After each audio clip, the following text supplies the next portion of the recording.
ഞാനും എൻ്റെ ഫ്രണ്ട്സും കൂടെ മാല മേടിക്കാൻ പോവാണേ.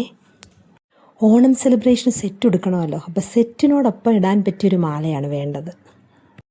അങ്ങനെ ഞാൻ വന്നപ്പോൾ തന്നെ എനിക്കൊരു മാല എനിക്ക് ഇഷ്ടപ്പെട്ടു കേട്ടോ. അതങ്ങനെ ഇട്ട് നോക്കി. പിന്നെ വേറൊരു മാല കണ്ടു, അതും എനിക്ക് ഇഷ്ടപ്പെട്ടു. അങ്ങനെ 2 മാലയും ഞാനിങ്ങനെ ഇട്ട് നോക്കുക, കൊള്ളാവോ എന്ന് നോക്കണ്ടേ.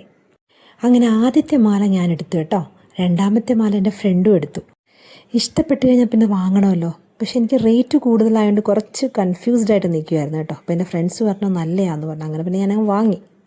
അവിടെ അങ്ങനെ കുറേ മാലകളൊക്കെ കണ്ടു. ഞങ്ങളതെല്ലാം ഒന്ന് ട്രൈ ചെയ്തു, അതൊന്നും വാങ്ങിയില്ല. അങ്ങനെ ഞങ്ങളെല്ലാവരും മാലയെല്ലാം വാങ്ങിക്കഴിഞ്ഞപ്പോൾ വളയെല്ലാം ഒന്ന് നോക്കാമെന്ന് വിചാരിച്ചു. എനിക്ക് കുപ്പിവളകളാണ് ഇഷ്ടം കേട്ടോ, അതിടുമ്പോൾ ഒരു പ്രത്യേക ഭംഗിയല്ലേ. പക്ഷേ കുപ്പിവളകൾ അവിടെ ഇല്ലായിരുന്നു.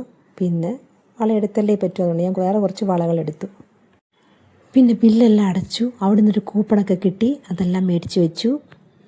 അപ്പോൾ അടുത്ത ദിവസം സെറ്റ് സാരിയോടൊപ്പം ഈ വളയും ഈ മലയെല്ലാം ഇട്ട് വരാം. അപ്പോൾ അടുത്ത വീഡിയോയിൽ കാണാം. Bye bye.